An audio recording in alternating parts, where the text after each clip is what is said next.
해당 방식으로 고정하면 젖뼈는 저렇게 붙지 않은 상태로 평생 가는 건가요? 구조가 크게 안정하지 않아 보여 걱정되네요.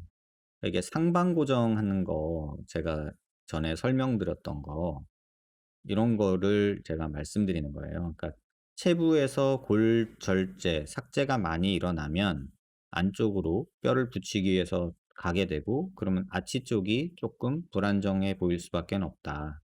그래서 요거를 고정하기 위해서 여기다가 막 고정을 하는데 이쪽 상방에 고정이 안 돼 있어서 오히려 이렇게 조금 떨어지는 그런 모습들을 종종 본다. 요런 얘기를 제가 말씀드린 거고요. 그래서 저는 요 방법을 딱히 좋아하지 않고 또 요게 뭐 45도 광대를 더 많이 줄일 수 있다라는 그런 얘기 주장을 하시면서 요 수술을 하시는데 실제로 요 블로그 해당 블로그를 보시면 시뮬레이션 결과 얘랑 별반 줄어드는 양의 차이가 많지 않다. 그렇다면 굳이 상악동을 요렇게 개방하면서 골류압을 조금 불안정하게 하면서 볼처짐을 막겠다는 의미로 상방 고정을 하지만 현실은 상악동 개방과 아치 쪽의 분류압, 그 다음에 볼페임이 흔치 않게 관찰되는 것 같다. 그게 제 생각이에요. 그래서 저는 개인적으로는 쇄부 쪽에서는 뼈를 거의 삭제하지 않고 최소화하고요. 그 다음에 고정을 이렇게 위쪽에까지 해서 안화 그 하연이라고 하는데 안화 하연까지 고정을 해서 웬만하면 이게 이렇게 돌아가는 하방변이 되는 거를 막고 고정을 좀 단디하고 그다음에 아치 쪽도 보존하고 이렇게 저는 이렇게 수술하고 있다. 그 말씀을 요 포스팅에서 드렸던 거고요. 저도 걱정돼서 사실 권하고 싶진 않아요. 근데 이제 이 수술을 주로 하시는 병원에서는 또 계속 이걸 광고를 하시죠. 볼처짐이 없다라는 이유로. 근데 요거는 사실 볼처짐하고는 저는 크게 관계가 없다는 입장이고요. 오히려 이렇게 수술을 하면 볼처짐보다는 볼처짐이 예방된다기보다는 볼페임이 생길 수 있다는 게 개인적인 제 생각이에요. 그래서 별로 개인적으로는 좋아하지 않아요. 답변이 되셨길 바라고요. 저는 작년 7월에 받았는데 아직 한쪽 볼 감각이 무디고 이거 광대 수술 얘기겠죠? 붓기도 그날그날 컨디션 따라 많이 다른 것 같아요. 커피 마시고 돌아다니면 저녁에는 붓기 빠지는데 집에만 있으면 아직도 입안에 이빨 자국이 남네요. 그러니까 볼이 많이 부었다는 뜻이죠. 병원에서는 기다려보라고 하는데 2년차까지는 그저 기다려보는 게 좋을까요? 라고 질문 주셨는데 그냥 한마디만 말씀드릴게요. 살이 빠져야 돼요. 또 모 병원에서는 뼈가 잘 붙으려면 뭐 살이 쪄야 된다. 뭐 이렇게 말씀하시는 병원도 있는 거 제가 알고 있는데 제 개인적으로는 뼈 수술하고 살이 찌면 볼처짐이나 붓기랑 이게 헷갈리면서 환자분들이 굉장히 마음고생을 하시는 것 같아요. 그리고 살이 빠져야 윤곽 수술을 하면 오히려 모양이 더 예쁘게 나오는 것 같아요. 개인적인 생각이고요. 뭐 뼈가 잘 붙으려면 뭐 밥을 잘 먹고 살이 쪄야 된다라고 주장하시는 선생님들도 계신 거 알고 있거든요. 근데 개인적으로 지금 영양 상태가 부족해서 뼈가 안 붙고 이러는 경우는 제가 보기엔 지금 대한민국 현 상황에서는 많이 먹어서 걱정이지 솔직히 못 먹어서 걱정은 아닌 것 같거든요. 그래서 저는 다이어트를 좀 하시라. 다만 그런 건 있죠. 뭐 담배를 많이 핀다거나 술을 많이 마신다던가 뭐 이런 거는 좀 도움이 안 되겠죠. 특히나 담배 같은 경우는 골류압을 방해한다는 논문들도 많아요. 그래서 수술하고 담배 피는 거는 조금 안 하는 게 좋겠다 이런 생각이 들고요. 마냥 기다리기보다는 운동하면서 다이어트 하면서 지내시면 좋아지지 않을까 싶어요. 근데 요런 얘기가 나오는 이유 중에 하나는 뼈 삭제량이 얼마나 많으냐에 따라서도 또 차이가 생길 수 있어요. 그래서 어떤 경우는 뼈 삭제가 너무 많으면 요렇게 요런 부작용이 나타날 수도 있어요. 그래서 뼈가 이동이 많거나 또는 삭제가 많거나 그랬을 때는 저런 식으로 많이 부은 듯이 보이고 볼이 막 씹히는 그런 느낌이 생길 수도 있다.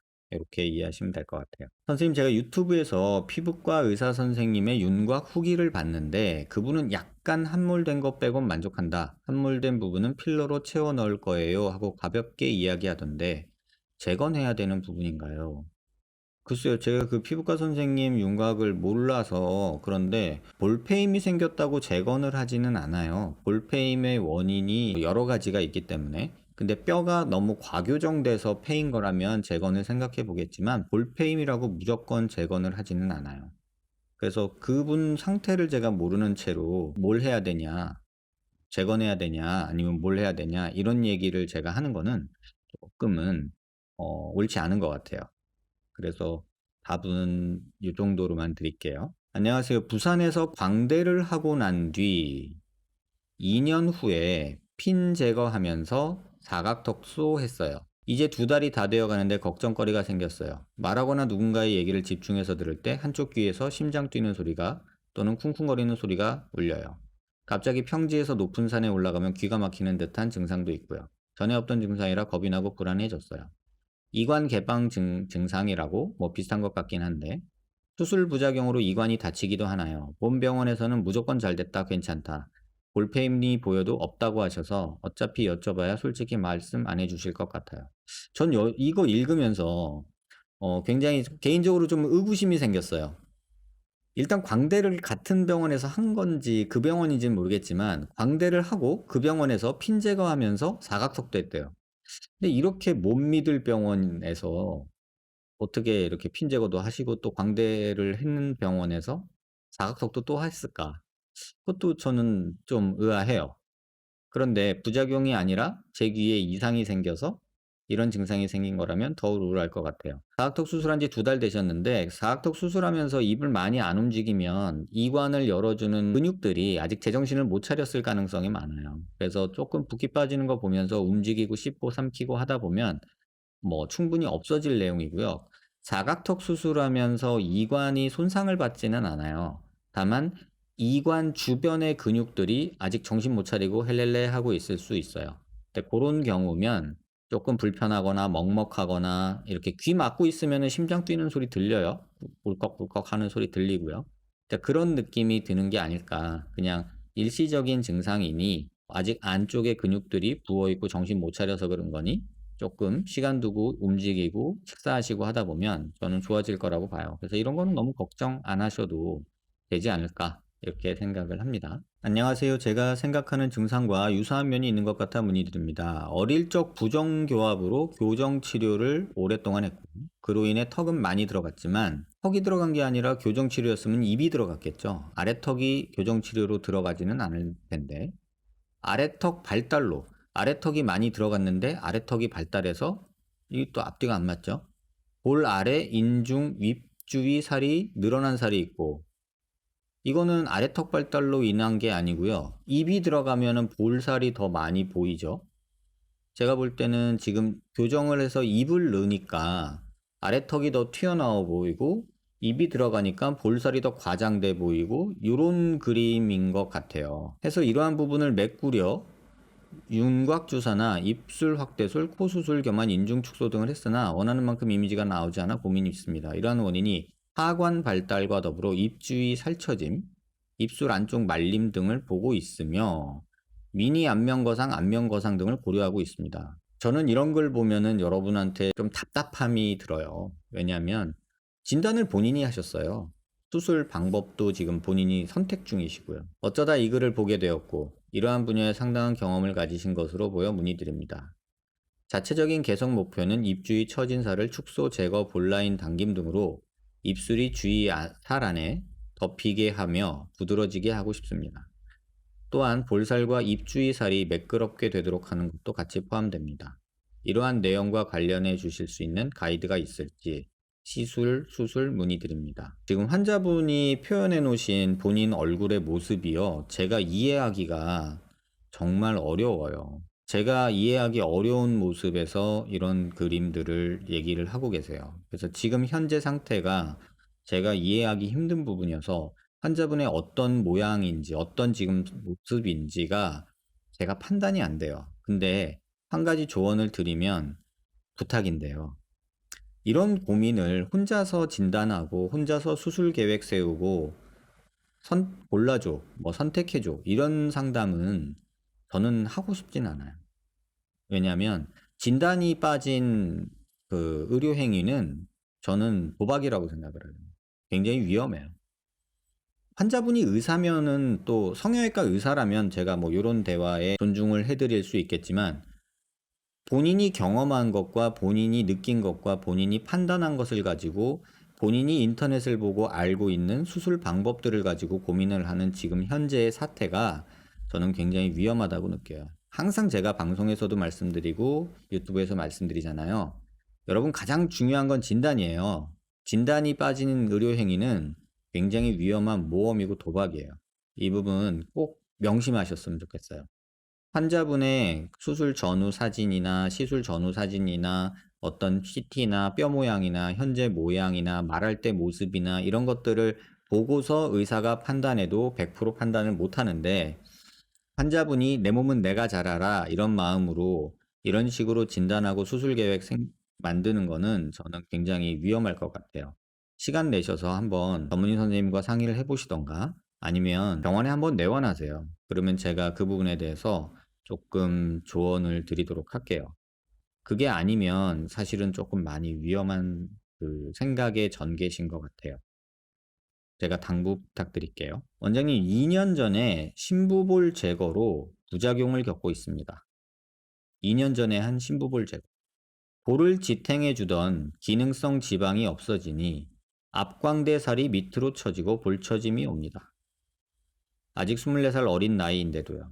광대 밑부분 꺼짐도 심해서 지방 이식이라도 받아보려고 생각 중인데 원장님 의견은 어떠신가요? 지방 이식하고 리프팅 달고 사는 게 답일까요? 지금 환자분 말한 걸로 보면요. 심부볼 제거한 걸로 광대 밑이 꺼진 거는 맞아요. 심부볼이라는 게 여기 있어요. 여기. 우리가 이렇게 만져보면 광대뼈 있죠. 여기. 여기. 여기 밑에 요 속에 있는 게 심부볼이에요. 근데 요거 뺐다고 광대가 도드라져 보일 수 있죠. 여기가 이렇게 하면 이렇게 되면은 광대가 더 튀어나와 보일 수 있죠. 느끼시는 것 같아요. 볼이 처졌다 어떻다. 근데 뭐 기능성 지방이냐? 뭐 기능 안 하는 그 지방이 어디 있어요? 뭐라도 하죠. 근데 너무 나이 어린 나이에 볼살이 없어지고 싶어서 지방을 제거한 게 사실은 문제죠. 그래서 지금 상황이 어떤 상황인지 모르겠어요. 그냥 도도되는 상황인지 아니면 너무 진짜 퀭하게 변한 상황인지는 제가 모르겠어요. 근데 저는 지방 이식은 고려해 볼 만한 옵션이기는 해요. 하지만 심부볼 제거로 볼처짐이 왔다는 생각은 조금 버리셨으면 좋겠어요. 저는 이렇게 생각을 하는 부분이 있거든요. 인터넷 괴담이라고 여러분 아시죠? 인터넷 성형 괴담의 대표적인 예가 뭐냐면 볼처짐이 엄청난 괴담을 만들어내고 있고요. 인터넷에 있는 글 어지간하면 다 무시하세요. 저는 그렇게 생각하고 싶어요. 볼처짐이라는 거에 대해서 이거 자연스러운 노화예요. 근데 그거를 자꾸 뭔가를 뭐 시술을 연관시키고 뭔가를 시키려고 하다 보니까 그러니까 환자들이 니드가 있는 거죠. 근데 그 니드는 광고들이 만들어냈어요. 20대 친구들이 볼처짐을 걱정한다는 거는 상상도 할 수 없는 얘기예요. 사실은 24살인데 저는 이해할 수가 없어요. 24살이면 한 사람의 평생 동안 얼굴이 가장 탱탱할 때예요. 근데 그런 친구들이 볼처짐 이런 거 생각하면서 뭐 울세라 이런 거 알아보고 실리프팅 알아보고 뭐 돈은 많지 않을 테니까는 슈링크 이런 거 싸게 어떻게 해보려고 하고 뭐 5만 원짜리도 있고 그렇더라고요. 그러니까 그런 식으로 자꾸 이렇게 코 묻은 돈 빼내는 것 같은 광고들이 젊은 친구들을 이런 볼처짐이라는 어떤 그 상황으로 몰아가는 거 아닐까 이런 생각이 저는 많이 들어요. 그래서 저는 개인적으로는 볼처짐에 대해서 여러분들이 너무 괴담스럽게 받아들이지 말았으면 좋겠다. 인터넷 너무 보면 그 속에 빠져드는 것 같아요. 또 하나는 뭐냐면 뼈 침식에 대한 괴담이 있어요. 그게 인터넷에서 굉장히 많이 회자되는 것 같아요. 그래서 이렇게 인터넷으로 생각하지 말고요. 정확한 판단을 위해서면 심부볼 제거하기 전에 병원에서 찍은 사진이 있을 거예요. 그 사진하고 저희 병원 오셔서 제가 사진을 찍어서 그걸 비교해 드릴게요. 그리고 냉정하게 한번 내 모습이 진짜 볼이 처졌나, 광대 밑에가 꺼졌나, 이거를 한번은 본인이 눈을 한번 보셔야 될 것 같아요. 눈으로. 그래야 좀 명확한 판단을 할 수 있을 것 같아요. 항상 말씀드리죠. 진단이 가장 첫 단추예요. 근데 그게 잘못 단추가 끼워지면 그 다음은 아무리 노력하고 고민하고 신중해도 거의 망할 거예요. 꼭 명심하시기 바라요. 원장님 안녕하세요. 블로그나 유튜브에 대해서 흉살에 대해서 올리신 글을 보고 질문드립니다. 반복적인 광대 타박상으로 뼈와 살 조직에 압박을 주는 자극이 있었고 10년 넘는 시간 동안 그 부위가 자연적으로 낫지 않고 부어있고 점점 단단해지게 변형이 생겨서 없어지지 않는 단계가 되었는데요. 이론적으로 이럴 수 있는 건가요? 네, 이론적으로는 그럴 수 있습니다. 흉살이든 뭐든 비정상 조직이 형성이 되어도 시간이 지나면 점점 정상적으로 돌아와야 하는데 이게 석회화인지 골막하 혈종인지 변형이 된 건지 새로운 가골이 형성돼 아니면 다른 살이든 근육이든 모르는 어떤 조직이 생겨서 문제가 흉터처럼 변한 건지 어쩌고저쩌고 이렇게 얘기하셨는데 반복적인 광대 타박상이라면 뭐 격투기 선수 정도밖에 없을 건데 근데 10년 넘는 동안 그 부위가 자연적으로 낫지 않고 부어있고 점점 단단해지는 변형이 생겨서 이렇게 말씀하시는데 솔직히 말씀드릴게요. 저는 이거 보지 않고서는 이거를 믿지 않아요. 10년이란 시간이면요. 굉장히 많이 좋아졌어야 돼요. 그리고 실제로 아마 좋아졌을 거라고 봐요. 그런데 이게 본인이 아니라고 하신다면 저는 솔직히 말하면 믿지는 않아요. 근데 확인은 해봐야 될 것 같아요. 진짜 CT 찍어서 얼마나 뼈나 골막이나 변화가 있는지. 얼마 전에 이 안화상윤기가 너무 튀어나온 게 싫다는 어떤 젊은 친구가 있었어요. 그래서 이 친구가 이마를 엄지손으로 이렇게 한 수년간 눌렸대요. 고등학교 때 3년 동안 뭐 한 4, 5년 넘게 이걸 막 눌렀대요. 뼈 들어가라고. 그 친구 여기 피부 보면은요, 발바닥살처럼 군살처럼 베겨져 있고, 이렇게 비비면은 막 건조해져가지고 막 껍데기 일어나고 막 그랬어요. 저한테 왔을 때만 해도. 그래서 머리 CT를 찍어봤거든요. 그랬더니 진짜 뼈가 피질골이 조금 얇아진 느낌은 아주 쬐끔 0. 몇 미리, 1mm도 안 될까? 0.1mm 정도? 2mm 정도? 뭐 0.2mm 정도의 뼈에 뭐 조금 함몰 같은 건 보이는데 그보다 문제는 맨들맨들해야 되는 이 두개골 뼈가 완전히 무슨 그러니까 막 이렇게 바늘로 찔러놨다거나 아니면은 사포로 갈아놓은 듯이 오돌도돌도돌하게 바뀌어 있는 모습을 봤어요. 그래서 그거는 뭐냐면 계속적인 충격을 줘가지고 이렇게 눌러가지고 그 뼈가 계속해서 염증 반응을 일으키는 거예요. 계속 염증 반응을 일으키다 보면은 뼈가 그런 식으로 사포로 갈아놓은 것처럼 이렇게 그런 느낌이 생길 수 있다는 거죠. 그래서 여러분들이 그런 것들을 그러면 멈추면 대개는 2, 3년 안에 다 좋아져요, 여러분. 근데 이게 10년이 지나도록 안 좋아졌다. 그러면 왠지 제가 판단하기에는 그런 안 좋아졌다, 계속 그렇다라는 기억으로 그렇게 느끼시는 게 아닐까라는 생각이 저는 들어요. 그래서 그거는 놓고 보셔야 돼요. 제가 예전에 그런 말씀 드렸잖아요. 저 여기 요 팔꿈치에 여기 흉터 되게 크게 있었거든요. 지금 보이세요? 크게 보여드릴까요? 요거. 여기, 요거 보이세요, 요거? 잘 보면 보이시죠? 요거 보이세요, 이 흉터 요거? 요거요, 요거. 이게요, 제가 대학교 때 기숙사에서 그 도서관 갈 때 친구 스쿠터 얻어 타고서 가다가 빗길에 넘어져가지고 완전히 아스팔트에 갈린 곳이거든요. 근데 이게, 처음에는 막 피 철철 나고 다 까졌죠? 그리고서 이제 피는 멎은 상태가 됐을 때 여기가 거의 뭐 까맣게 이렇게 튀어나와 있었어요. 그래가지고 그 까맣게 튀어나온 게 한 2, 3년 갔어요. 근데 지금 제가 대학 다니던 시절이 20살 때니까는 지금 한 20년은 넘었죠? 그러고 나니까 지금은 이렇게 보면 잘 안 보이죠. 근데 자세히 보면 보이긴 해요. 근데 이렇게 시간이 많이 지나면 이 시커멓고 이렇게 좀 튀어나오고 이런 흉터도 많이 옅어지고 색깔도 돌아와요. 그래서 조금은 여유롭게 기다리시는 게 낫지, 거기에 지금 뭘 하려고, 또 다른 자극을 주는 거는, 개인적으로는 좀 옳지 않은 것 같아요. 참고되셨길 바랍니다. 빛이 있을 땐 괜찮은데, 어두운 곳에서 코 옆 주름이 두드러지게 보이는 경우는 무슨 수술을 해야 하나요? 성형외과에서는 귀족 수술 받으려고 했는데, 팔자 주름이 아니라고 해서 귀족 수술은 못 받았어요. 여러분 구분하셔야 되는 게요. 요거 있죠. 요 주름이 팔자주름이라고 우리가 하는 건데 요게 귀족 수술이나 요런 걸로 좋아질 수 있는 주름이에요. 요 주름은요. 요거는 표정주름이에요. 요 주름은 우리가 웃어서 생기는 거야. 이 환자분은 노블캐 수술하셨던 분인데 지금 보시면 여기도 꺼져 있고 이 표정주름하고 팔자주름하고 연결이 되거든요. 그래서 흔히 매기주름이라고도 얘기하죠. 그래서 팔자주름은 주로 여기를 우리가 교정 대상으로 하고요.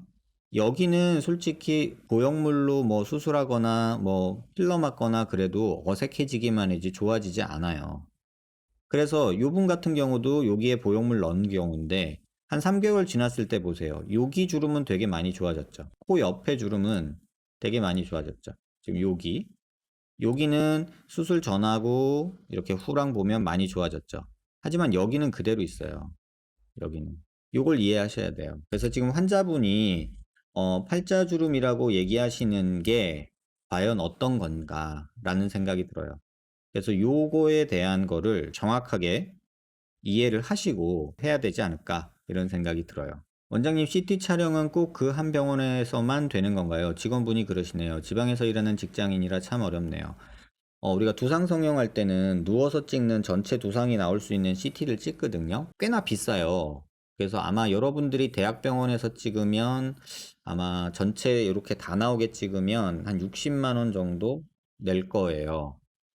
그리고 이거를 이제 파일로 줄 때 우리가 CT 간격을 찍는데 보통 대학병원이나 그냥 진단방사선과에서 이걸 찍으면 간격을 제가 찍는 게 0.6mm에서 5mm 이 사이로 찍거든요. 근데 이거를 뭐 2mm 간격으로 이렇게 찍어요, 보통. 그러면은 그 CT를 찍는 목적이 정확도 때문에 전체 두상을 다 보기 위해서 찍는 건데 일반 병원에서나 대학병원이나 방사선과에서는 0.5mm 아주 얇은 컷으로 정밀하게 찍어주질 않아요. 그거는 본인들이 세팅 값을 바꿔야 되거든요. 근데 보통 이렇게 전체 찍을 때 세팅 값은 2mm로 돼 있어요. 그러다 보니까 그걸 바꾸기가 귀찮은 거예요. 그래서 찍어달라고 해도 안 돼 막 이러고 안 찍어주고 막 그래요. 그래가지고 제가 그 강남에 있는 저랑 같이 일하시는 그 방사선과 선생님한테 부탁을 했어요. 나는 이런 CT가 이런 목적으로 필요하니 내가 환자를 보내면 이렇게 찍어다오 해가지고 겨우 그쪽 병원에서 오케이를 한 거고요. 그리고 전체 찍는데 70만 원, 60만 원 달라고 하는데 너무 비싸다. 환자들 부담된다. 좀 싸게 해다오. 내가 계속 보내줄게. 이렇게 해가지고 그쪽 병원하고 이렇게 딜을 조금 쳐서 조금 다른 데보다 저렴하게 찍고 있어요. 근데 여러분들이 뭐 지방에 계신다고 해서 못 찍는 건 아니에요. 근데 그쪽 병원에서 안 찍어줄까 봐. 그러면 돈을 이중으로 써야 돼요. 예전에도 대전인가 대구에서도 이렇게 찍어 오신 분이 계시거든요. 근데 뭐 2mm 간격으로 찍어 오셨더라고요. 그러니까 뭐 프린팅을 해서 뼈 모양을 출력해 보니까 이렇게 막 격자가 생겨 있는 거예요. 그러니까 그 상태에서는 제가 뭐 보형물을 만들어서 뼈에 딱 맞게 만들기가 오차가 너무 크잖아요. 불편하시더라도 저 상담하시고 CT 찍으면 저한테 바로 보내주시거든요. 그쪽 방사선과에서. 그러니까 CT 찍고 저 보고 수술 계획 세우고 수술 날짜 잡으시던가 하고 가시는 게 맞지. 그게 아니고 지방에서 찍어 오셨는데 지방에서 아무리 싸게 찍어도 2, 30만 원 이상 받을 거거든요. 근데 2, 30만 원 받았는데 못 쓰는 CT가 와버리면 다시 찍어야 돼요. 그럼 돈 또 들어요.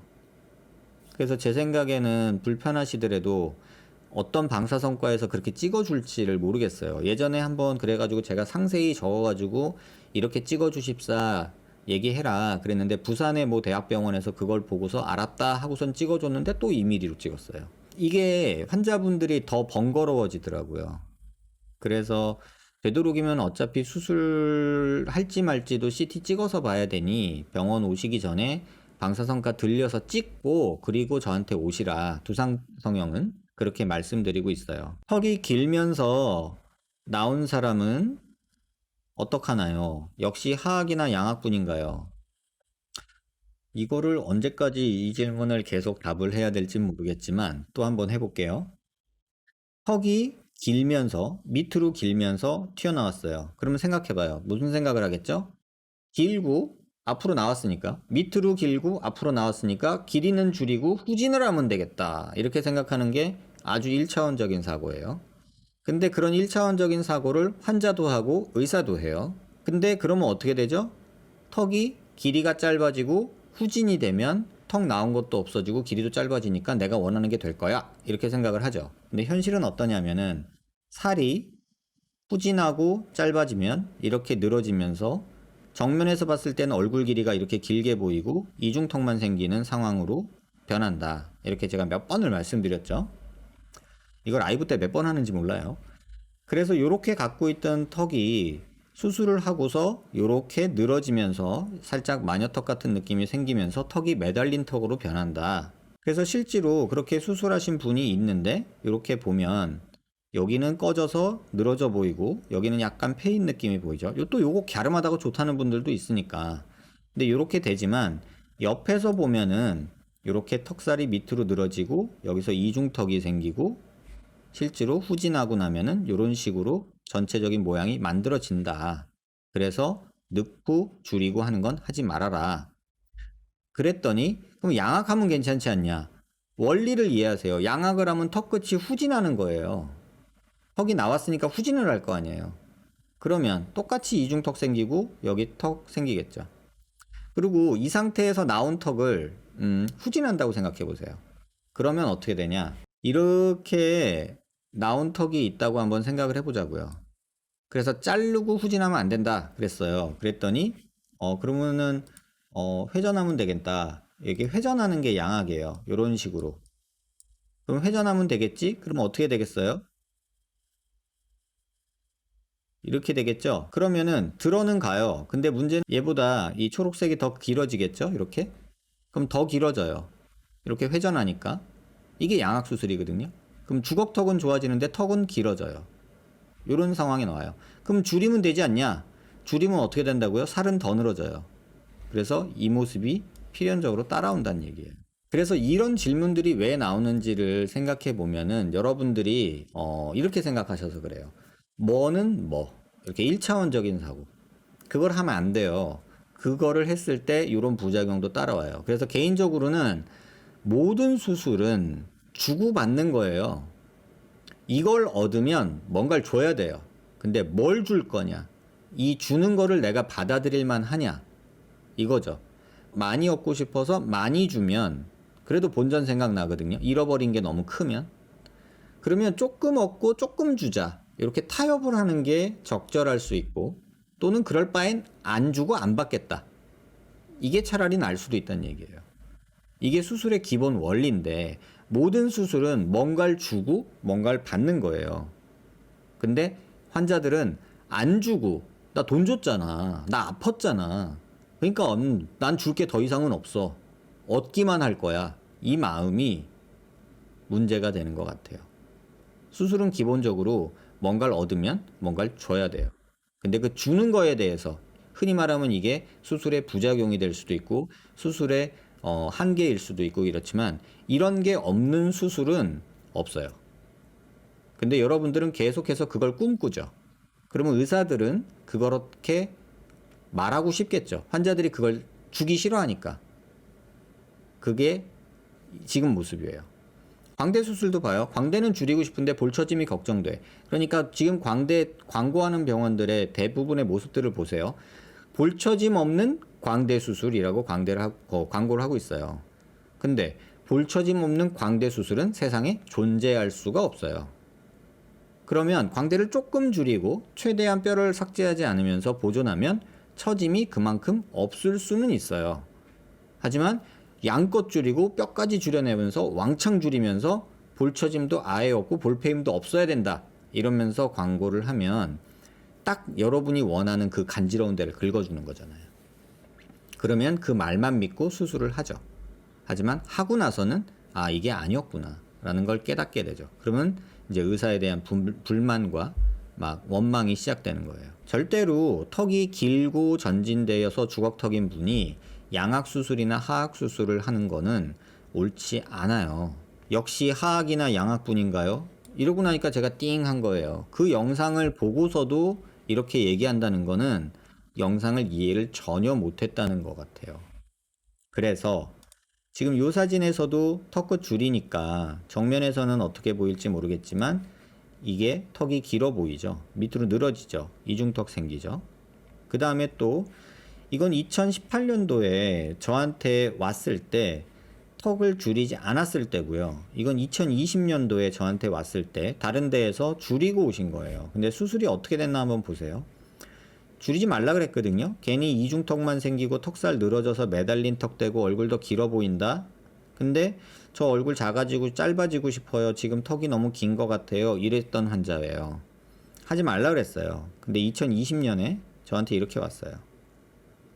자, 보세요. 똑같은 위치로 제가 정렬을 해서 CT 크기를 맞춰 봤거든요. 보면 턱은 더 길어졌죠. 이때랑 이때랑 비하면.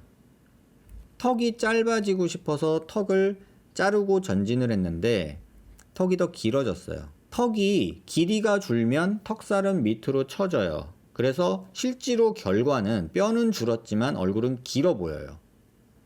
이걸 막기 위해서 전진을 하면 이 길어지는 느낌, 턱살이 늘어지는 느낌을 조금 줄일 수는 있어요. 근데 줄인 양이 조금이면 상관없는데 길이 줄어든 양은 많고 전진 양은 조금이면 그만큼 늘어져요. 그거를 이해를 못하면 이런 실수를 하게 돼요. 이건 그냥 여러분들이 보시기에 그냥 팩트로 다가와야 되잖아요.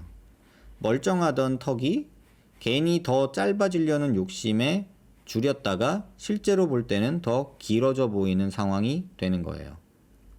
1차원적인 사고를 하면 정말 위험한 게 바로 이런 부분이에요. 광대 수술 9일차인데 아직도 코피가 납니다. 멈출만 하면 코피가 나오네요. 오늘은 자다가 숨이 안 쉬어지길래 깨보니 코피가 나고 있더라고요. 병원 측에서는 한 달 동안 코피가 날 수 있다는데 한 달 동안 빈 공간이 생기나요? 광대 수술 후에 코피 나는 거는요. 광대 수술하면서 상악동에 고인 피가 코로 흘러나오는 거거든요. 또는 목 뒤로 넘어가요. 이런 부분에서는 보통 요건 수술 중에 난 피가 또는 수술 직후에 난 피가 상악동에 고여 있는 거기 때문에 대부분 2, 3일 정도 지나면 멈춰요. 근데 피가 계속 나고 있거나 피가 아주 많이 났으면 이게 선지처럼 굳어요. 이 우리 선지국 있죠, 피가. 그러면 그렇게 굳은 상태에서 얘가 액화되는데 묵처럼 굳어 있다가 물처럼 바뀌는데 2주가 걸려요. 그러면 2주 동안 질질질질 조금 나올 수 있어요.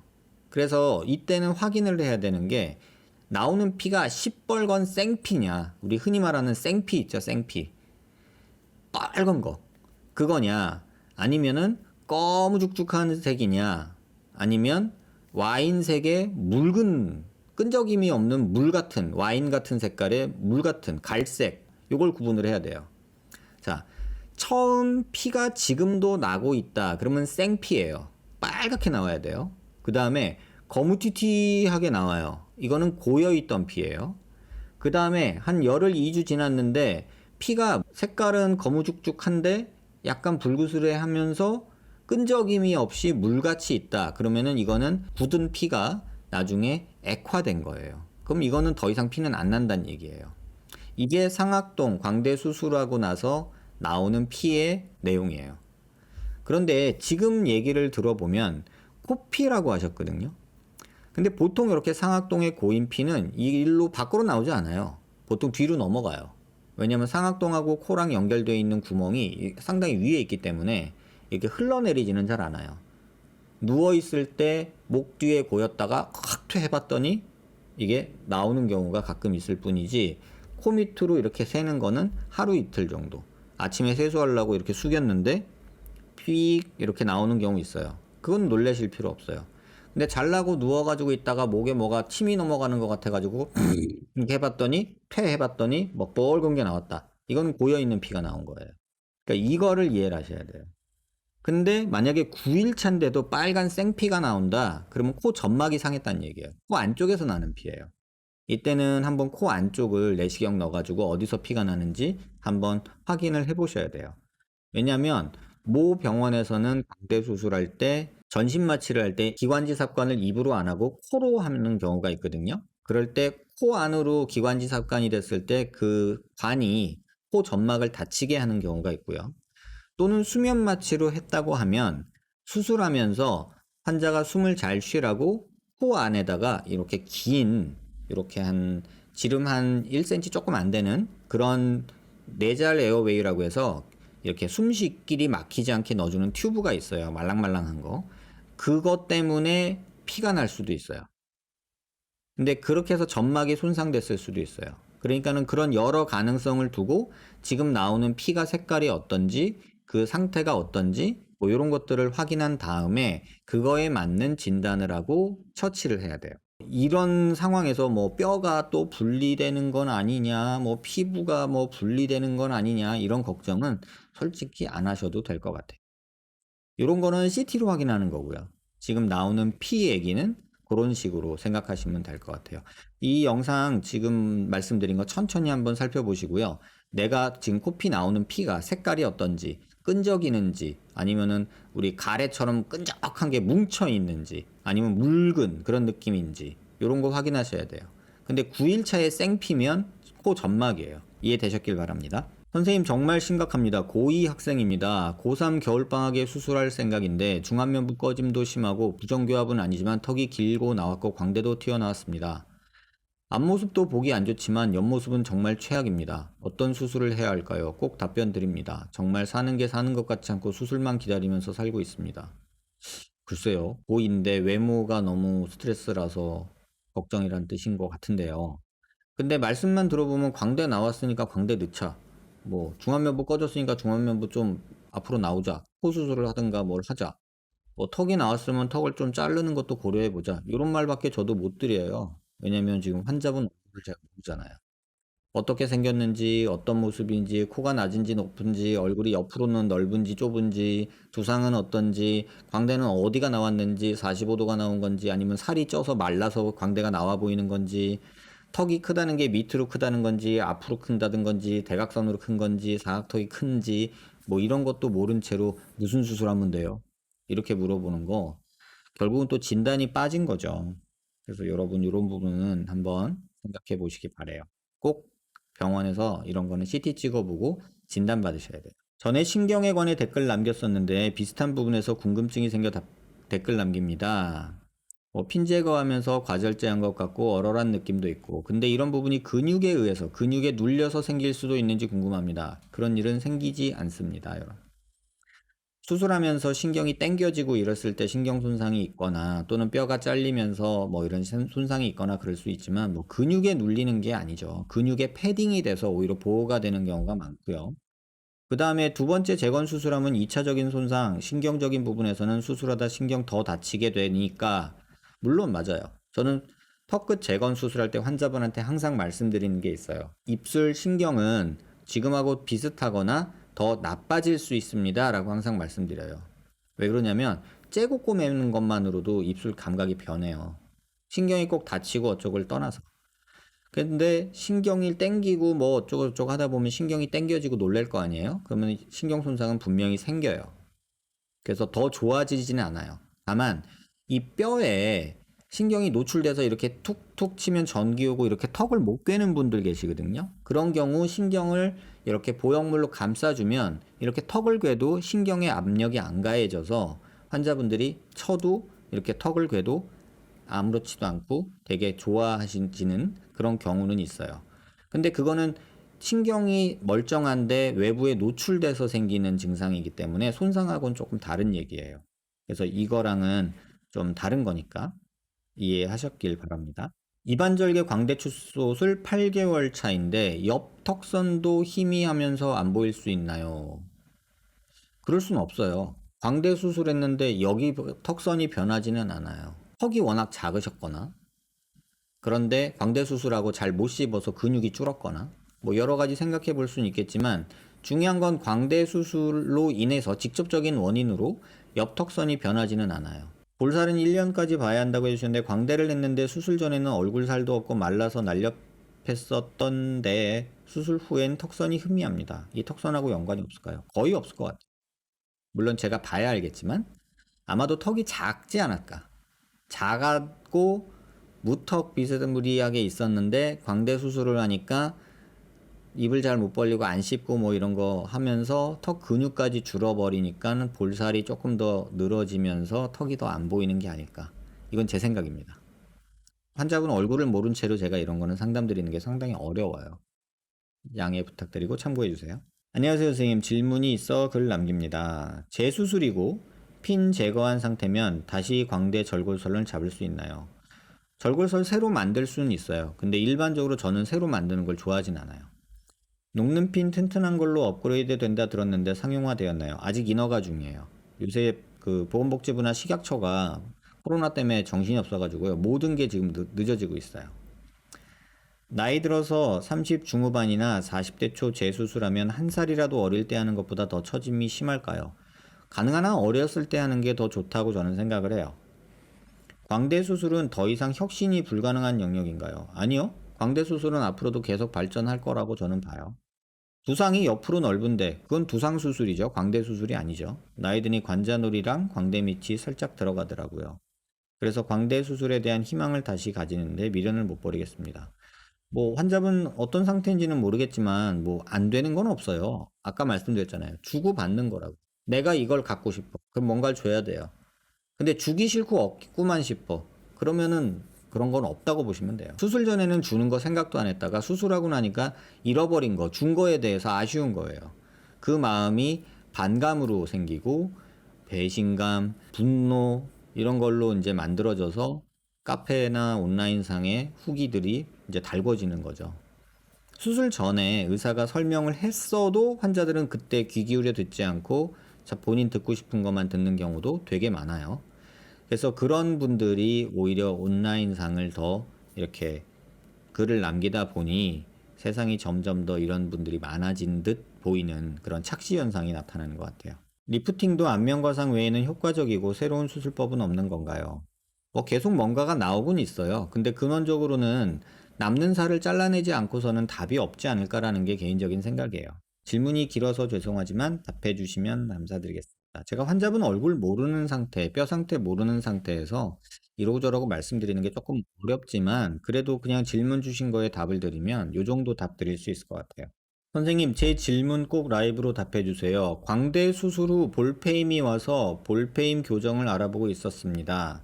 수술했던 병원에 가보니 광대 수술 전에 2차례 맞은 턱 보톡스, 현재 치아 교정으로 인한 교근 축소 등의 이유로 교근 쪽이 얇아져서 광대 수술 이후 더 패여 보일 수 있다라고 하더라고요. 그랬으면 수술 전에 얘기를 해줬어야지 맞겠죠. 수술 전에 맞은 보톡스, 치아 교정하고 있던 하던 사이에 광대 수술했을 거고요. 그런데 이것 때문에 교근 축소가 더 패여 보일 수 있다라고 말하는 거 저는 조금 이 말이 틀린 건 아니에요. 하지만 아니 그럼 수술 전에 이렇게 말해줬어야죠. 저는 그렇게 생각해요. 근데 이 말이 틀린 말은 아니에요. 하지만 아마도 상방 고정되고 체부 절골 많이 돼서 페임이 생겼겠죠. 그래서 당장에 볼페임 교정, 유착된 부분을 바늘로 헤집어 떼주는 식이라고. 어느 병원인지 알겠어요? 을 하진 말고 치아 교정기 뗀 이후에 잘 씹고 먹고 해서 6개월 더 지켜보고 결정하자라고 하시더라고요. 광대 수술 언제 했는지 모르겠는데요. 뭐 제 생각에는요. 6개월 1년 지나서 뭘 하더라도 하세요. 즉 교정 끝나고 6개월 동안 교정 끝나고요. 그럼 1년 6개월인데 6개월 동안 턱 근육 얇아진 걸 좀 키워와 봐라 하신 것 같아요. 사실 유착된 거 떼고 나면 페임은 좋아지겠지만 볼처짐이 올까봐 그것도 무섭고요. 그래서 제가 이 상방 고정하고 체부에 많이 자르는 거 반대한다고 얘기한 이유가 그거예요. 처짐 막으려고 페임 만들었고 페임 만들어서 바늘로 뜯어주면 다시 처지는 모순이 생기잖아요. 차라리 처짐보단 페임이 나을 것 같고 일단은 좀 기다리시죠.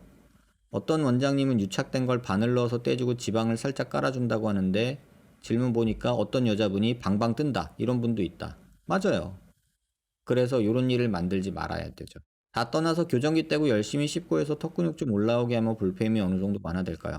턱 근육이 올라온다고 볼페임이 좋아지는 건 아니에요. 광대 수술하고 상방 고정한 근육이 조금 이렇게 당겨졌다가 느슨해지거든요. 조금 시간이 지나면. 그때 좋아지는 수 있어요. 그래서 초반에 왕창 꺼져 있다가 시간이 지나면 좋아지는 이유가 첫째, 붓기가 빠지면서 두 번째, 고 있는 그 안면 유지인대 같은 그런 여러 섬유성 결합들이 이 땡겨진 거에서 살짝 느슨해지니까 살짝 여기가 패인 게 완화되는 거예요. 그렇게 이해하시면 될 것 같아요. 일단 아무것도 하지 말고 6개월, 1년 지켜보세요. 너무 서두르지 마세요. 원장님께서는 턱끝 무턱이 심하지 않은 일자턱일 경우 본시멘트 권유하세요? 실리콘을 권유하세요? 실리콘 안 쓴 지 한 근 10년 됐어요. 그래서 이제는 턱에 실리콘 보형물 개인적으로는 안 넣습니다. 이유는 회전, 변위, 위치 이상하고 들뜨고 그 다음에 실리콘 보형물이 턱 보형물 중에 뼈침식이 제일 많아서 그런 이유로 쓰지 않아요. 이제는 안 쓴 지 한 10년 된 것 같아요. 안녕하세요 원장님. 광대 사각턱 앞턱 돌려깎기 한 지 4일인데 오른쪽으로만 심하게 부었는데 어쩌고 저쩌고 저쩌고 4일이래요. 자 보세요. 4일 안화신경이 어쩌고 저쩌고 저쩌고 똑같은 분이 질문하신 거거든요. 손톱으로 세게 꼬집으면 무디지만 느껴져요. 이거 그냥 부어서 그런 거예요. 그냥 한마디로 말씀드리면 광대 수술하고 부으면 감각이 무뎌지죠. 부었는데 이걸 무뎌진 거라고 느끼면 신경 손상이라고 생각할 수 있어요. 물론 신경 손상 가능성은 제로는 아니에요. 하지만 가능성은 지금 수술한 지 4일째면 잔뜩 부어 있을 거고 제일 많이 부어 있는 게 3일째거든요. 그러니까는 지금 엄청 부어 있는 상황에서 당연히 감각 떨어지죠. 여러분 라면 먹고 자면은 얼굴 부으면 얼굴 만지면 남의 살 같지 않아요? 그러면 느낌이 조금 무디고 어떻게 보면 당연한 건데 지금 걱정이 너무 많으신 것 같아요. 조금 마음 내려놓으시길 바래요. 코 성형 후 광대 축소하면 코 모양 변형이 오나요? 아니요. 뭐라고 말할까요? 쌍꺼풀하면 코 커지나요? 뭐 이런 얘기나 비슷한 얘기라서 전혀 관계 없으니까 신경 쓰지 마세요. 이런 거는 궁금해하지도 마세요. 노블캐 수술 몇 살 때부터 가능한가요? 14살인데 뼈 성장이 멈춘 다음에 수술하시길 권해요. 그래서 보통은 고3 이후에 하시라고 말씀드려요. 고등학교 졸업하고 그리고 외모 수술 생각하셨으면 좋겠어요. 빠르면 고1, 고2에도 하는데 굳이 너무 서두르지 않았으면 좋겠어요. 구강 내 절개 흉터 및 위화감은 점차 사라져 가는 것입니까? 수술 후 2개월 지났지만 아직 절개 흔적이 딱딱하고 위화감이 있습니다. 외국분인가 봐요. 근데 딱딱하고 불편한 거는요. 3개월까지 최고점에 달하고요. 6개월이 지나가면서 서서히 정상처럼 느껴지기 시작할 거예요. 근데 입안 흉터 불편한 거는 저는 환자분들한테 1, 2년까지 계속 불편하고 음식 끼고 땡기고 이런 느낌이 있을 수 있어요. 이렇게 말씀드려요. 이상한 거 아니고 지금 극히 정상적인 거예요. 원장님 유튜브 내용을 자세히 보고 있는 사람인데요. 어머니가 출산 시 제 머리가 끼어서 30분 이상 분만이 지연되었다고 하는데 확실히 이마 뒤통수가 꺼져 있고 옆통수가 좀 나왔고 정수리는 약간 튀어나와 있고 정수리 양옆이 직선으로 꺼졌습니다. 자, 출산 때문에 머리 모양이 이상하다 이런 생각은 버리세요. 왜냐면은 제가 머리 두개골 뼈는 굉장히 많은 뼈 종류들로 이루어져 있다 그랬죠. 근데 아기 때는 출산 때는요 이 머리뼈가 다 조각조각 떨어져 있어요. 그래서 이 조각조각이 다 움직여요. 그래서 엄마 그 아기가 나올 때 그 산도라고 하죠. 엄마 자궁에서 아기가 이렇게 나올 때 그 산도가 되게 좁아요. 근데 머리뼈가 말랑말랑해요. 그래서 뼈 덩어리들이 아직 이렇게 붙지 않아서 그래서 여러 개가 이렇게 있다가 산도를 통하면서 이렇게 좁아졌다가 이렇게 나와요. 실제로 애기들 나올 때 보면 여러분 못 보셨겠지만 애기 머리가 이렇게 꽃갈콘 마냥 이렇게 생겨졌다가 나와서 조금 크면서 이게 다시 모양을 갖추고 그 다음에 한 4, 5세 넘어가면서 이 숨골이라고 그러죠. 여기 애기들은 여기가 뼈가 없어요. 그래서 여길 만져보면은 비어 있죠. 강아지들도 어린아이들 보면 여기 비어 있잖아요. 그게 막히죠. 숨골이 막히는 그 시점부터 뼈가 굳어요. 그러니까 그 지금 말씀하시는 두상 문제는 출산 시 생긴 문제가 아니라 출산 이후에 한두 살, 세 살 때 뒤통수가 납작한 건 누워만 있으면 뒤통수 납작해져요. 그래서 그런 거지 엄마 출산하고는 상관이 없어요. 이마나 이런 거 수술하는데 회복 기간은 저한테 보통 4일 달라고 제가 얘기를 해요. 왜냐면 수술하고 이렇게 절개하고 피주머니를 한 2, 3일 정도 두고요. 2, 3일 있다 피주머니 빼거든요. 그러면 사실 머리 감고 다 해요. 그러면 붕대 잘 안 감고요. 그럼 그냥 이렇게 다니면 솔직히 아무도 몰라요. 그래서 보통 4일 이후에는 출근시켜요. 근데 뭐 멍이 많이 든 거나 피가 계속 나면 그게 조금 늦어질 수는 있죠. 근데 일반적으로 4일 정도 지나면 대부분 직장 나가세요. 약간 탈모가 생기는 중이라 약 먹기 시작했는데 탈모랑은 영향이 없고요. 이렇게 절개창에 탈모가 이렇게 생길 수 있다. 근데 이렇게 탈모가 생기시는 분이라면 이 절개창을 아무리 잘 꼬매줘도 조금 더 다른 사람보다 머리가 많이 빠질 거예요. 제가 이거를 한 6년 해보니까 제 나름대로 느낌이 있거든요. 그거 공유해 드릴게요. 머리가 굵은 분 있죠.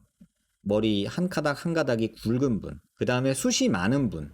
이런 분들은 탈모가 거의 안 오더라고요. 근데 머리가 가늘어. 근데 숱이 많진 않아. 이런 분들은 탈모가 좀 와요. 근데 숱보다 중요한 거는 머리 굵기예요. 이렇게 만져보면, 머리를 이렇게 만져보면 머리카락이 가느다란 사람이 있고요. 머리카락이 되게 굵고 뻣뻣한 사람이 있어요. 근데 머리가 굵은 사람은 탈모가 잘 안 와요. 근데 머리가 얇은 사람은 상대적으로 탈모가 좀 더 오는 것 같아요. 이건 제 경험이에요. 근데 탈모가 지금 생겨서 약 먹는 남자분이라면 아마도 머리카락이 얇아졌겠죠? 그러면 탈모가 조금 더 수술한 부위에 생길 수는 있겠죠. 이마 수술한 환자 중 일부가 원인 모를 두통, 특히 비올 때, 이건 실리콘 보형물 얘기고요. 지금 제가 수술한 분 중에는 이런 말씀하시는 분은 거의 없습니다. 그리고 이 이마 수술한 거에 원인 모를 두통, 이거는 대부분 이마 거상의 환자들이 많이 느끼는 내용이에요. 이마 보형물이 아니고. 참고되셨길 바라고요. 원장님, 눈 밑 뼈 아래쪽이 코 기준으로 봤을 때 딱 절반만 윗입술, 잇몸, 코 옆 앞볼이 감각이 쥐났을 때처럼 저리고 잘 안 느껴지는데 그건 왜 그런 걸까요? 기다리면 나아지나 거의 2년 반이 지났는데 감각이 많이 없어요. 한 60% 정도? 그냥 놔둬도 되나요? 무슨 수술했는지도 안 써주셨어요. 광대겠죠? 이런 식으로 진단을 하는 것 자체가 너무 저는 답답해요. 광대 수술을 했다면 2년 반 지났는데도 아직 60% 정도로 남아있다. 그러면 핀 박은 위치가 신경을 건드리고 있을 수도 있어요. 그래서 CT로 한번 뼈 상태나 플레이트나 스크류 박혀 있는 모습들을 한번 확인은 해봐야 되지 않겠나? 이런 생각이 드네요. 확인은 해보고 기다리더라도 기다리는 게 낫지 않을까? 저는 그렇게 생각해요. 모치과 유튜브에서 하악 외소증을 비롯한 얼굴 교정을 상악이나 하악의 치아 이동으로 상하 좌우 앞뒤로 이동하여 교정으로 치료 가능하다고 하는데 상하로 움직여서 얼굴 길이를 줄이거나 늘리는 게 의학적으로 가능한가요? 아니요.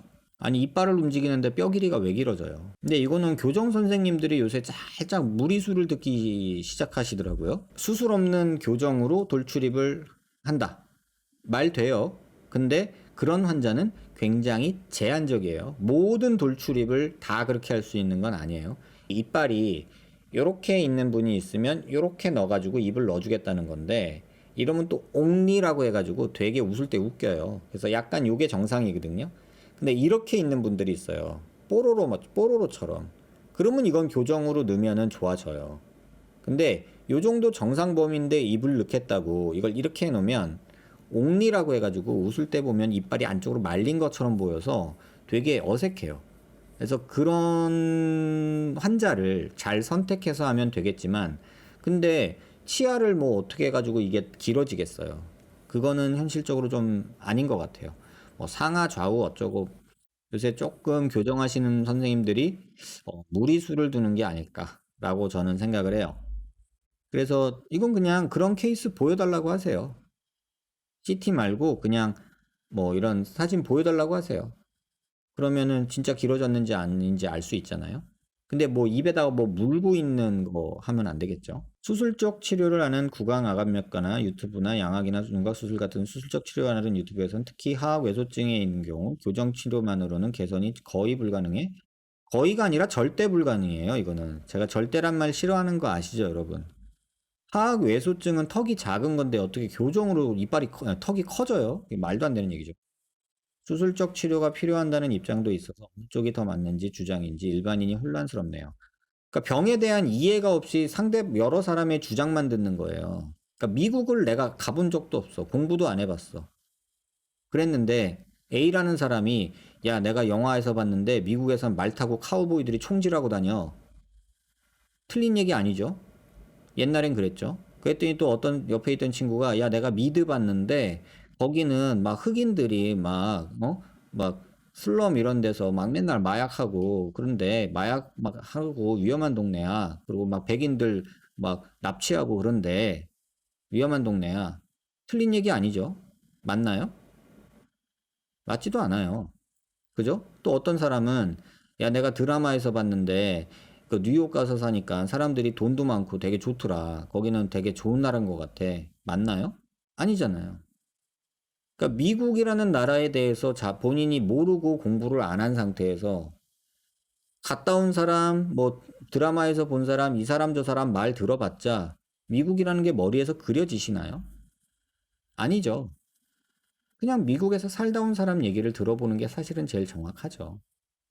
근데 이 사람 저 사람 본인이 알고 있는 지식의 단편으로 이런저런 주장을 할 수는 있겠죠. 근데 그게 오히려 유튜브의 지금 악기능이라고 저는 생각을 해요. 한의사들 보면은 뭐 이렇게 뭐 어떻게 약 먹고 이렇게 하면은 뭐 하악해소증 아니라 뭐 안면 비대칭 이런 거 다 고친대요. 그래서 보여달라고 그러면은 뭐 없고 정말 황당한 이런 세상에 살고 있어요, 우리. 뭐 진해 잡아 먹으면 당뇨가 낫고 동충하초를 먹으면 뭐 어쩌고. 저는 개인적으로는 이 유튜브의 악기능이에요. 왜냐면 본인이 하는 거를 자랑하고 싶은 거잖아요. 본인이 하는 거 잘한 거를 보여주면 되는데 주장만 있고 근거가 없는 내용들이 너무 많아요. 근거를 보여달라는 얘기예요. 이론적 배경을 보여주든가 아니면 근거를 보여달라는 거예요. 내가 전문이고 내가 이거 전문이고 내가 이거 정말 어 열심히 하는 것 같고 막 이런 생각으로 이렇게 하지 마세요. 절대로 그런 생각하지 마세요. 절대로. 그렇게 가벼운 학문 아니고요. 여러분들이 정보를 유튜브에서 보실 때는 근거가 있는지, 이론적 배경이 있는지, 저게 상식적으로 말이 되는지, 이 셋 중에 최소 두세 개는 챙기셔야 돼요. 안 그러면 그냥 주장하는 말을 들으면서 그냥 속된 말로 낚이는 거가 될 수 있다는 거 꼭 기억하셨으면 좋겠어요. 그래도 그 사람이 되게 유명한 병원인데, 병원이 큰데, 뭐 전국적으로 프랜차이즈 병원이 12개나 있다던데, 이거 한의원 얘기예요. 뭐 그렇다지. 또 어디는 병원을 갔더니 병원에 의사 선생님이 6분이나 계시고 뭐 서울대 나오신 분이던데 뭔 상관이에요. 그런 것들에 대해서 휘둘리기보다는 본인이 상식적으로 이해할 수 있는 거를 봐야 되고 또 근거를 댈 수 있어야 되고 이론적으로 설명할 수 있어야 된다. 그게 없는 정보들은 여러분 살짝 그냥 흘려 들으시고 가볍게 드세요. 그래서 근거 없는 주장은 썰이죠, 썰. 우리가 썰이라고 하잖아요, 썰. 그건 근거 없는 주장.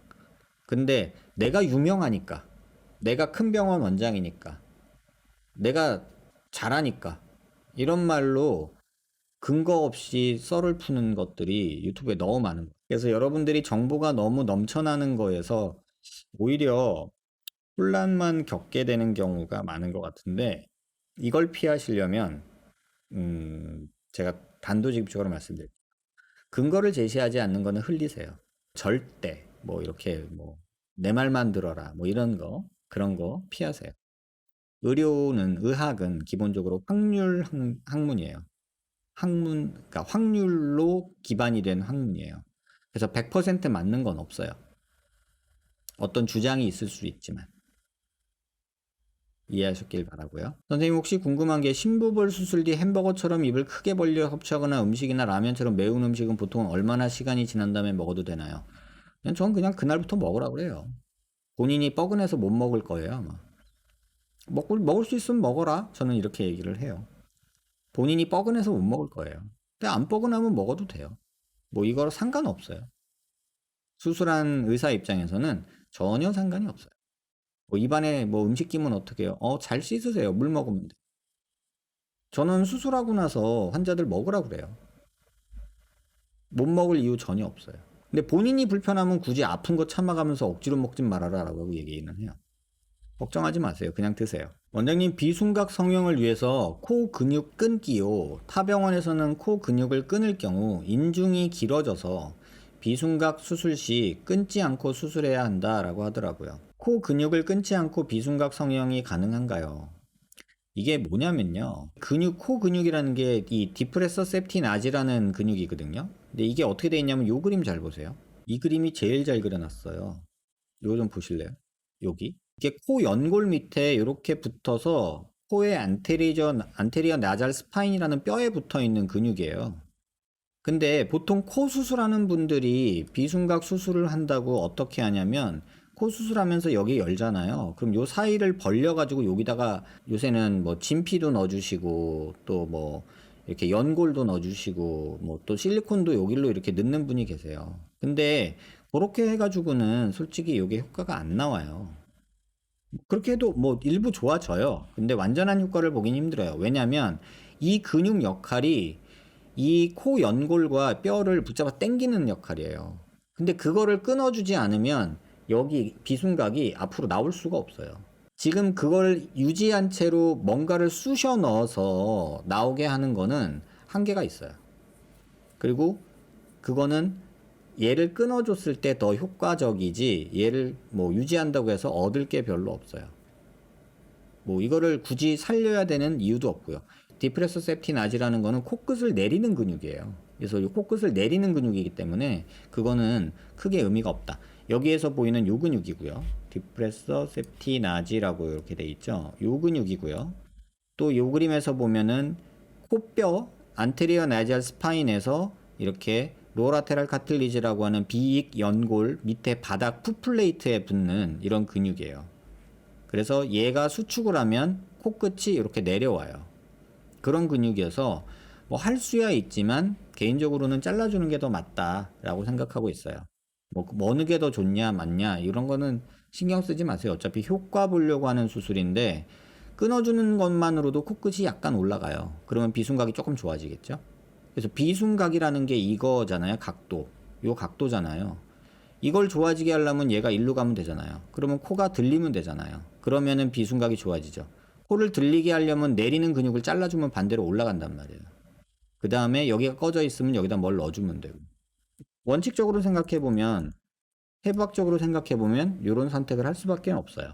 흉터가 남을지 말지 모르겠어서 고민된다면 조그맣게 미리 내서 확인해 볼 수 있지 않을까요? 뭐 그럴 수도 있겠죠. 근데 그 흉터는 어떻게 하시려고? 그래서 보통 뭐 환자분들이 선생님 저 켈로이드예요 라고 하시면 저는 확인을 해요. 여기 어깨에 불주사 맞은 것 좀 봅시다 라고 얘기를 하고 또는 뭐 귀 뚫은 것 좀 봅시다 뭐 얘기를 하고 어디 다친 데 어렸을 때 없었어요? 뭐 수술한 적이 있어요? 이러면서 예전에 다쳤거나 또는 수술했거나 또는 뭐 귀뚫었거나 이런 데를 찾아서 봐요. 그걸 보면 되지 뭐 굳이 또 요거를 하겠다고 흉터를 내고 이럴 이유는 없을 것 같아요. 질문 하나 드리고 싶어요. 안면 윤곽과 안면 거상 수술에 1년이라는 시간을 두신 특별한 이유가 있나요? 하루에 다 끝내는 건 어떤 무리가 있기 때문인가요? 이 질문도 되게 많이 들었던 질문이죠. 자, 풍선 이론이라는 거를 조금 이해하시면 좋은데요. 이게 뭐냐면 보세요. 우리가 뼈 수술을 하면 연부 조직, 살이 부어요. 그러면 붓는다는 거는 뭐냐면 얼굴에 탄성이 짱짱하게 부어서 탄성 한계를 넘지 말지 마 그러고 있다는 상태예요. 그런데 이 부은 상태에서 얼굴 리프팅을 해요. 그러면 리프팅도 부어요. 뼈 수술에서 부어요. 그러면은 이 피부를 아무리 당겨놓고 수술을 해도 이게 부으면서 늘어지는 게 생긴다고요. 탄성 한계를 넘어서. 그러면 붓기가 다 빠지고 자리를 잡았을 때 늘어진 느낌들이 많이 남을 수 있어요. 그러면 리프팅 효과가 반감이 돼요. 그래서 이게 서로 간섭이 없는 수술이면 저도 같이 하는 걸 권해요. 근데 서로 간섭을 주는 수술은 하면 안 돼요. 효과를 위해서. 여러분이 만약에 비키니를 입어야 된다고 생각을 해봐요. 남자들 같은 경우 수영복을 입어야 돼요. 래시가드 안 입고 수영복만 딱 입어야 되는데 그러면 그리고 사진을 찍어야 된다고 생각해봐요. 그러면 밥 먹고 찍어요? 밥 안 먹고 찍어요? 밥 먹고 찍으면 배 나와 보이니까 안 그러잖아요. 그죠? 근데 반대로 야 그러면은 윗몸 일으키기 사진 찍기 전에 하면 배 근육이 이렇게 잘 보여. 이렇게 얘기할 수 있죠. 그럼 밥 먹고 윗몸 일으키기 하면 되잖아. 지금 우리 목적이 뭐예요? 사진 예쁘게 나오려고 하는 거잖아요. 그러면 그냥 잠깐 굶었다가 윗몸 일으키기 하고 찍는 게 맞다는 얘기예요. 그거를 굳이 그걸 뭐가 문제야 같이 하면 안 돼 이런 식으로 하는 거는 배고픈 거 참기 힘들어요 이런 거는 효과만을 생각한다면 옳지 않아요. 근데 그렇게 하면 안 되는 건 아니지만 효과가 떨어지겠죠. 똑같아요. 같이 하면 환자는 조금 편할 수 있겠지만 효과는 떨어져요. 근데 대부분 병원이 같이 하는 병원들이 많아지는 경우가 있어요. 왜냐하면 한 번에 수술을 시켜야지 환자한테 수술비를 한 번에 받을 수 있으니까. 만약에 윤곽 수술하고 6개월 1년 있다가 거상합시다. 그러면은 환자가 이걸 견디기가 힘들죠. 왜? 윤곽하고 부어서 한참 힘들었는데 이제 좀 살만한데 또 거상해서 또 부으라고? 이렇게 되잖아요. 근데 제 누님이잖아요. 그러면 저 같은 경우는 어떻게 하겠어요? 뭐 돈을 받는 것도 아니고 그죠? 그럼 저 같은 경우는 어떻게 하겠어요? 무조건 효과를 극대화하는 방향으로 플랜을 짜겠죠. 그래서 선택한 게 6개월 1년이에요. 근데 사실은 이제 6개월 있다 하기로 했는데 조금 귀찮아가지고 좀 뭉개다가 해서 1년이 되긴 했어요. 근데 6개월 정도 텀은 둬야 된다고 생각을 해요. 제 누님이잖아요. 그러면 내가 뭘 생각하겠어요? 효과만 극대화하려고 생각하는 거예요. 같이 하면 효과가 반감된다. 이거를 꼭 인식하세요. 안 돌아오는 경우도 많던데 이런 경우에 뭐가 문제인 건가요? 그러니까 턱끝 수술하고서 뭐 이렇게 입술이 뭐 불편하다 뭐 이런 거 있잖아요. 그냥 한마디로 얘기하면 뼈의 변화가 많은 경우에는 그 불편함을 되게 오래 느낄 수도 있어요.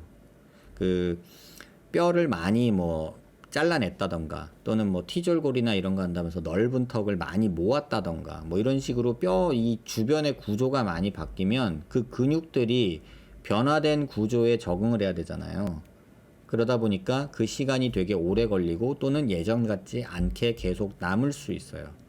그래서 턱끝 수술을 절골을 하고 막 이러면 일단 여기 주변의 근육들이 정신을 못 차려요. 그리고 제정신을 차린다고 해도 옛날 같지는 않을 거예요. 그걸 꼭 기억하세요. 선생님 영상과 관련 없는 말이기는 하지만 너무 고민이라 여쭤볼게요. 코 수술을 하려는데 코끝에 귀연골과 기증늑연골 재료 중에 고민이 있습니다. 이 질문 여러분들 되게 많이 하시는 질문인데요. 이렇게 말씀드릴게요. 각 재료별로 장단점이 있어요. 저도 귀연골도 쓰고 늑연골도 쓰고 기증늑연골도 쓰고 하는 입장이지만 각 재료별 장단점이 있어요. 귀연골은 내 거니까 좋고 단점은 힘이 좀 없어요. 말랑말랑하긴 한데 이렇게 버텨주는 힘은 약해요. 그러다 보니까 귀연골로 코끝을 마음껏 높이거나 늘리거나 하기엔 한계가 조금 있어요. 그래서 사용하는 게 비중격인데 비중격은 대한민국 사람들은 굉장히 얇고 작아서 실질적으로는 많이 못 써요. 한 10여 년 전엔 비중격 연고를 굉장히 많이 썼거든요. 근데 요새는 비중격은 저는 거의 안 써요. 그 다음에 생각할 수 있는 게 늑연골이에요. 늑연골은 양도 많고 단단해요. 대신에 단점이 말랑거리질 않아요. 그래서 딱딱해요. 굳어있는 느낌이 들어요. 그리고 약간 두껍게 들어가져요. 그래서 코 안이 조금 좁아지는 느낌? 이런 불편함 그런 것들이 따라와요. 그래서 또 여기 또 째야 되니까 흉터 남고 그래서 기증늑연골이라는 걸 또 써요. 이 기증늑연골이라는 건 뭐냐면 돌아가신 분 사체에서 연골을 채취해서 그 연골을 저희가 세포, 그러니까 탈세포화라고 해서 안에 있는 면역 반응을 일으킬 수 있는 세포를 다 제거하고 껍데기만 남겨놓은 거예요. 연골 껍데기만. 그러니까 두꺼비가 집을 졌는데 두꺼비는 없고 두꺼비 집만 있는 거예요. 예를 들면 그런 식으로 빈집이에요. 세포가 없는. 그러다 보니까 문제는 흡수가 많고요. 또 부러지는 경향이 생겨요. 이렇게 충격을 받았을 때 이렇게 우리 코는 튀어나와 있어서 여기저기 부딪히잖아요. 이렇게 부딪혀가지고 부러지는 경우가 생겨요. 그리고 약간 휘는 경향이 있어요. 그래서 이런 경우들이 종종 있기 때문에 각 재료별로 장단점이 있어요. 그래서 여러분이 쉽게 생각하셔야 될 건 뭐냐면 내가 코가 너무 작고 짧아. 그러면 생각하셔야 될 게 귀연골로는 한계가 있을 수 있다. 늑연골이 선택이 될 수 있다. 이렇게 생각하시고 비중격은 요새는 저는 개인적으로는 거의 안 써서 뭐라고 말씀 못 드리겠어요. 비중격이 튼튼한 사람이 별로 없어요. 왜? 코가 작고 낮으면 비중격도 작아요. 그래서 쓸 수 있는 비중격이 거의 없어요. 그래서 코가 작고 낮다 그러면은 1차적으로 귀연고를 생각해 볼 수는 있지만 높이거나 길게 만드는데 한계가 있을 수 있다. 그래서 확실한 결과를 원하면 늑연고를 써라. 이렇게 말씀을 드릴 거예요. 지금 말씀하신 것도 다 그 내용이에요. 뭐 귀연고를 2장을 써서 단단하게 하면 된다. 그래도 늑연골만큼 빳빳하게 힘을 받지는 못해요. 그 다음에 기증늑연골이 쓸 수 있겠지만 기증늑연골이 나쁘다는 게 아니라 기증늑연골은 또 그 나름의 뭐 부러지거나 어쩌고 하는 그런 단점이 있어요. 그래서 그 부분도 한번 생각을 해보시라. 어딜 가야 좋을지 모르겠어요. 중요한 거는 지금 이 내용 중에 제일 중요한 게 빠졌어요. 진단이 빠졌죠. 환자분 코가 어떤 상태입니까가 없어요. 짧아서 다시 하려고 하는 거냐, 아니면은 코가 낮아서 다시 하려고 하는 거냐, 코끝이 처져서 다시 하려고 하는 거냐. 그죠? 단순히 코끝이 처져서 그렇다. 그 얘기는 세워놨던 코가 무너졌다는 뜻이에요. 그럼 여기를 기둥을 힘있게 잘 못 받쳐주고 있다는 뜻이에요. 그러면 코가 낮다는 뜻이고요. 그러면 단단하게 이렇게 빳빳하게 있어야 된다는 거예요. 그러니까 코끝이 낮아서 그런 거예요. 그럼 코가 작을 것 같아요. 이건 제 추측이에요. 길이는 충분한데 내려온 거죠. 그러면 높이기 위해서는 기둥이 빳빳하게 있어야 되는데 그러기 위해서는 저라면 늑연골 쪽에 조금 한 표를 줄 것 같아요. 그렇다고 귀연골이 절대적으로 안 된다는 건 아니에요. 제가 환자분 코를 보지도 않았고 만져봐야 되거든요. 그 다음에 이 피부 상태도 봐야 돼요. 그 다음에 이 비주의 길이도 봐야 돼요. 이런 거를 좀 해야지 않을까 이런 생각이 들어요. 한쪽만 요정귀나 당나귀처럼 펴져 있습니다. 수술 가능할까요? 뭐 할 수 있죠.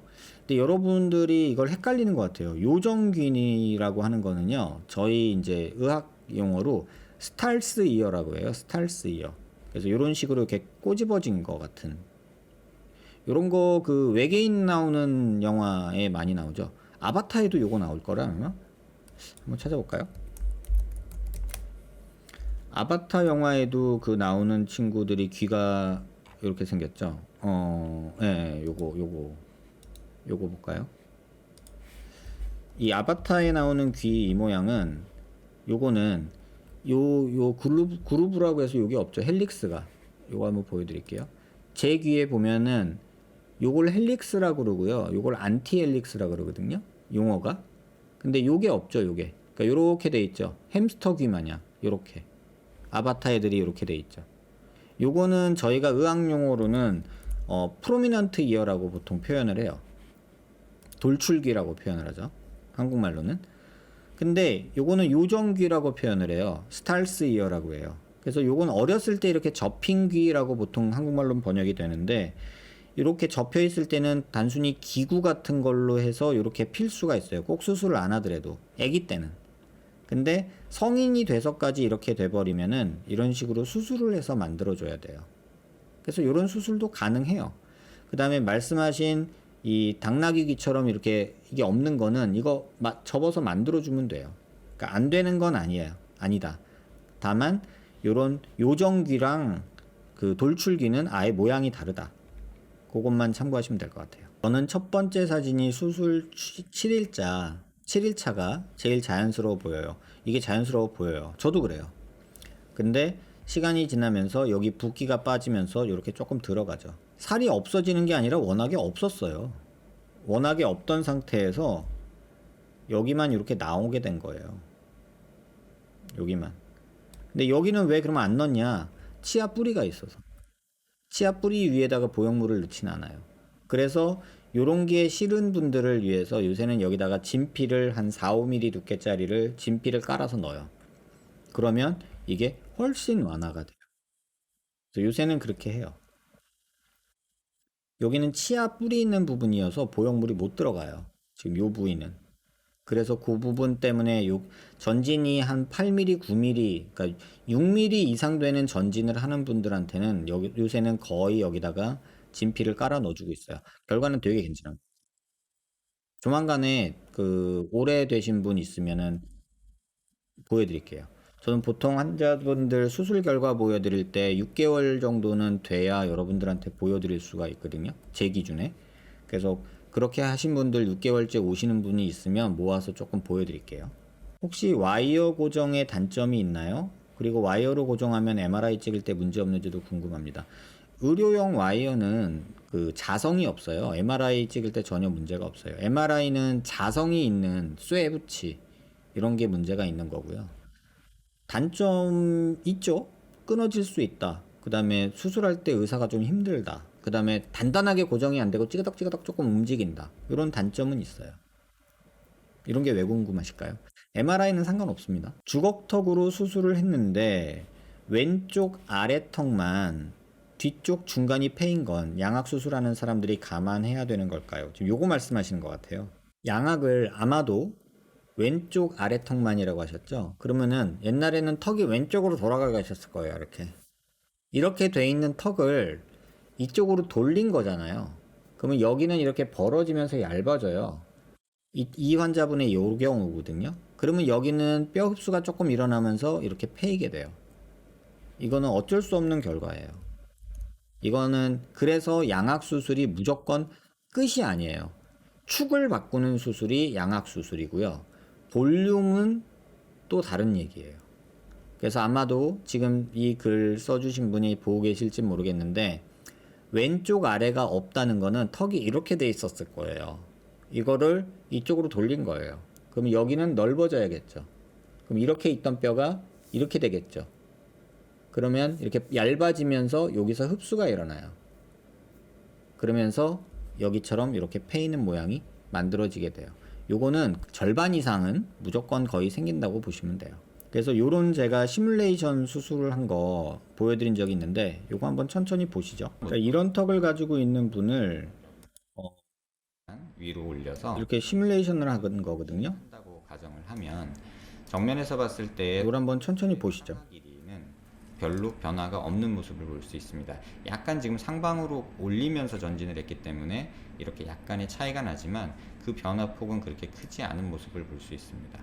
이렇게 측면에서 보면 지금 이게 워낙에 있던 살색으로 보이는 이 부분이 워낙에 있던 턱 끝의 위치고요. 이게 전진된 턱뼈의 모습인데 지금 이 전진된 양이 이렇게 전진을 하고 났을 때 이 지금 수술 전 모습을 이렇게 빼고 나면요. 지금 이렇게 제거를 할 수가 있거든요. 지금 이렇게 보시면 여기는 수술하기 전에 뼈가 위치고 이건 제가 세그멘테이션에서 전진한 뼈의 위치거든요. 그래서 이 살색뼈 이미지를 지워버리면 지금 수술한 후에 뼈 길이의 컨택이 어느 정도 이루어지는지를 볼 수 있습니다. 지금 대략 이 길이는 뭐 자로 재보면 한 8mm, 10mm 정도 될 것 같은데요. 한 8mm 정도 되는 것 같습니다. 그래서 한 8mm 정도 되는 이 양이 전진이 됐을 때 실제 뼈의 컨택 양이 굉장히 적은 것을 확인하실 수 있습니다. 그리고 이렇게 수술을 하게 되면 필연적으로 이 부분에서 2차 각이 발생을 하게 되는데요. 그래서 추가적으로 이 부분을 삭제를 하게 되고요. 또 이 부분뿐만 아니라 지금 이런 시뮬레이션은 사실은 이제 턱을 뒤로 넣은 거잖아요. 그러니까 이렇게 있던 뼈를 오히려 더 짧게 만드는 경우고요. 이렇게 있던 뼈를 더 넓게 만들면 여기가 비는 거예요. 얇아지고. 그러면 흡수가 일어나는 거죠. 요거 한번 링크 걸어 드릴 테니까 천천히 한번 기회 되시는 궁금하신 분들은 자세히 보시고요. 안녕하세요. 처음 뵙겠습니다. 일본에서 메일 보냅니다. 선생님의 블로그를 매일 읽고 있습니다. 항상 감사합니다. 저는 2달 전에 광대 축소술과 사각턱 절제술을 받았습니다. 하지만 제 생각과 같은 결과를 얻지 못했기에 선생님께 재건 수술을 받으려고 합니다. 이번 수술은 제게 있어 마지막 수술이 될 예정입니다. 첨부한 사진은 일본 개그맨입니다. 왼쪽은 고등학생 때, 오른쪽은 30세가 되었을 때입니다. 나이 들면서 변한 윤곽이 제 얼굴의 변화와 비슷합니다. 원래 제가 가지고 있던 얼굴형은 좋았기 때문에 이렇게 울룩불룩해진 부분을 없애고 싶었습니다. 그런 생각으로 받은 광대 축소와 사각턱 절제였습니다. 다만 항상 블로그에서 말씀하시는 부작용 사례와 같은 상황인 것 같습니다. 사각턱이 너무 없어서 부자연스러워요. 하나씩 답변 드리면요. 요건 뒤에서 말씀드릴게요. 2번 광대와 사각턱 재건할 때 광대 플레이트 제거 모든 플레이트 스크류는 제거하면서 동시에 재건 수술을 해요. 저는 그걸 원칙으로 해요. 무조건 제거하면서 재건하자라는 게 제가 가진 원칙이에요. 재건 후에도 위 사진과 같은 변화가 또다시 반복되는 경우가 혹시 있나요? 거의 없습니다. 이런 경우는 생기지 않아요. 어떤 성형외과에서는 재건 수술을 수면 마취로 진행하는 경우가 있던데 어떻게 생각하시나요? 뭐 그럴 수도 있다고는 생각은 해요. 하지만 광대의 경우는 저 같은 경우 전신 마취 원칙으로 하고요. 턱 같은 경우도 이 사각턱, 귀밑각 있는 부위는 전신 마취를 원칙으로 합니다. 본시멘트를 체내에 넣고 할머니가 됐을 때 문제가 생기나요? 저희가 이 재료를 1950년대부터 썼다고 제가 누차 말씀드리잖아요. 그래서 지금 써온 지가 70년 된 재료예요.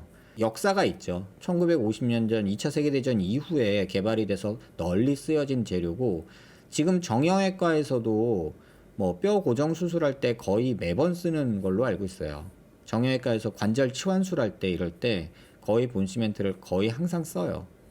그러니까는 뭐 이 재료에 대해서 의구심을 가지실 필요는 없지 않을까라는 생각이 들어요. 그래서 본시멘트 재료가 그러면 뭐 평생 안전하냐라고 말하면 이물질이기 때문에 평생이란 단어는 쓸 수 없다고 저는 생각해요. 우리 몸에 하는 어떤 수술도 평생 쓸 수 있는 재료는 없어요. 코에 넣는 실리콘 평생 절대 못 써요. 다만 문제가 없다면 평생 쓸 수도 있죠. 우리가 이빨 다칠 때 뭐 이렇게 하는 금리 이것도 평생 못 써요. 의사들은 보통 20년 쓰면 많이 썼다고 해요. 하지만 건강하신 분들은 40년, 50년도 써요. 또 죽을 때까지 쓰는 분도 계세요. 그러니까 이런 거에는 문제는 걱정하지 마세요. 그리고 질문 주신 내용이 요게 이제 고등학생 때래요. 일본 개그맨이라는. 근데 나중에 30대 때 얼굴이 이렇게 됐대요. 여러분 왜 이렇게 됐을까요? 우리가 뼈가 성장하잖아요. 근데 이 친구는 이때부터 성장 호르몬이 분비가 막 된 거예요. 여러분 말단 비대증이라고 들어봤나요? 자이언티즘, 거인증이라고 혹시 들어보셨어요? 이런 분들이 어떤 상황이냐면 성장기 때 호르몬 분비가 성장 호르몬이 그로스 호르몬이 막 분비된 거예요. 서지를 이뤘다고 그래요. 그러면 키만 크는 게 아니라 손발이 커져요. 그 다음에 특히나 턱이 커져요. 이렇게. 그래서 이분 같은 경우가 어렸을 때 이게 성장 호르몬이 나오기 전, 물론 고등학생이라서 뭐 컸을 수도 있지만 전이었는데 더 큰 거예요. 성장 호르몬이 나오면서. 그러면서 턱이 더 발달하게 됐죠. 이땐 갸름한 턱이었는데 이게 턱이 넓어지잖아요. 각도 더 생기고. 턱이 이렇게도 자라고 이렇게도 자란 거예요. 전형적인 그 모습이에요. 이때는 뭐 고등학생이라고 뼈 성장이 끝난 게 아니라고요. 호르몬이 나오면서 이때 다 자란 거예요. 그래서 제가 아까 말씀드렸죠. 뼈 성장이 멈춘 후에 뼈 수술은 해야 된다라고 말씀드렸던 게 그 이유예요. 답변이 되셨길 바랍니다. 일본에서 질문 주셨는데 제가 뭐 재건을 하고 어쩌고 하는 거는요. 이건 환자분 보고서 결정을 해요. 뭐 하고 싶다고 그냥 하진 않고요. 제가 도움이 될 수 있는지 없는지 CT 보고 실제 환자분 원하는 걸 봐야 돼요. 그래서 요거는 좀 그때를 봐야 돼요. 제가 턱 때문에 컴플렉스가 있는데 혹시 이건 정상인지 아니면 성형이 필요한지 답변 부탁드립니다, 선생님. 제가 코가 좀 많이 났습니다. 이렇게 정면으로 사진을 보내주셨는데 이렇게만 보면 뭐 남자가 이렇게 턱이 있는 거 저는 개인적으로 나쁘진 않다고 생각해요. 볼살이 조금 많아서 더 그렇게 보이는 것도 있고요. 근데 옆에서 보면 코가 좀 많이 났죠. 그리고 입이 좀 많이 나와 보였죠. 그래서 고개를 숙여서 보면 그래도 코는 낮고 입은 좀 나와 보이고 이중턱이 상당하죠. 이마는 여기 있는데 턱은 여기 있는데 코는 이렇죠. 이게 뭐죠? 중안면부 함몰이죠. 이것도 보면 중안면부 꺼진 거 이렇게 보이죠. 그 다음에 고개를 조금만 숙이면 이중턱 나오죠. 근데 이중턱 안 보이게 턱을 좀 내밀면 지금처럼 턱이 너무 나와 보이죠. 이마는 적당히 있는 편인데 중안면부가 꺼진 거죠. 이 비순각 꺼진 것도 보세요. 한마디로 이거죠.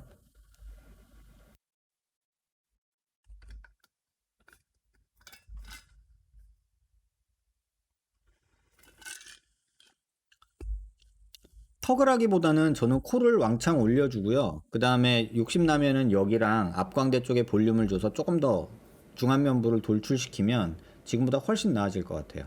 지금 제가 보기에 턱은 조금 정상에 가까워요. 크긴 한데 남자기 때문에 굳이 수술을 권하고 싶지 않고요. 그냥 저 상태로 유지를 하면서 봤으면 좋겠다는 생각이 저는 들어요.